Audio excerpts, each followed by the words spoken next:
مهرباني کو دیر بعد کوشش کړه نګر باغ نګر بغړ دا نوابان دي دې څنګه کوم ځای کبیر صاحب اچھا السلام علیکم او بچي براولو چې روډو پاکوي کاړي پړکوي روډو پاکوي نو ماشاءالله دا مونږ دی ابشار لګول دي ټیکنالوژي ها دا ګورا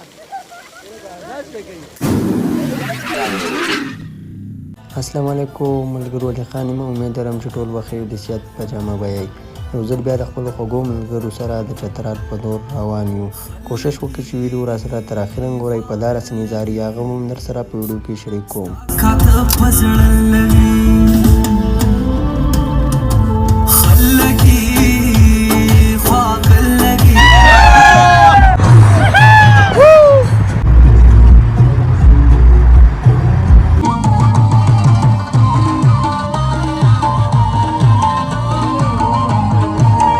دا یو خبره کومه سرکاري او خلکو ته الګا ما پکې راوړه سره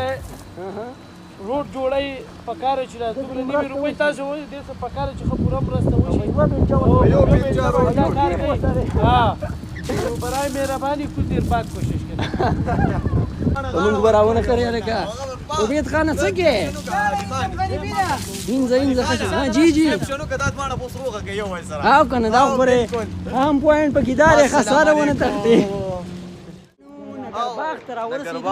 او د الکانو فرمایش چې ګوره روټۍ له منګ نګر باغ نګر بغړ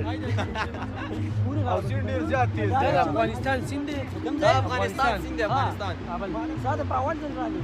چمن ته نه ته چمن خلک علی ورنګ چمن خو یو اورې غاړه دا غره دې شکاسي چمن ته تر هغه ته لکه بنگلان دا دا نوابان دي دې څنګه فوجي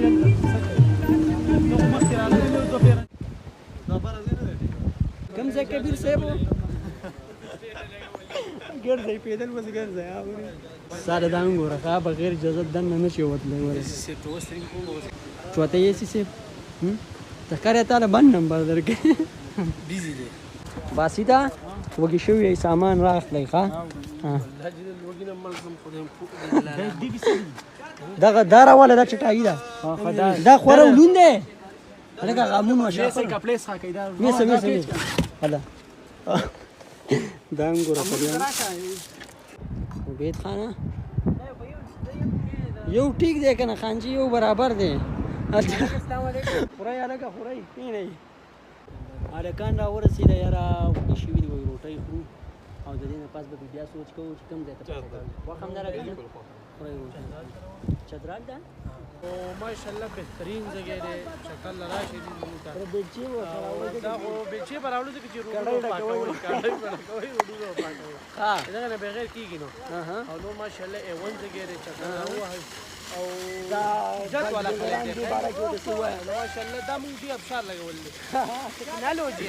ها دا ګورا ناس کوي ماشاءالله دلته چې ټیکداران ناسي ماشاءالله دې روډ دا حال ویني دا ماشاءالله ډېر په جلدی سره روان دی ان شاء الله چې زموږ وظیف کړو وسی پیدا شي زر زر روډ ووي شي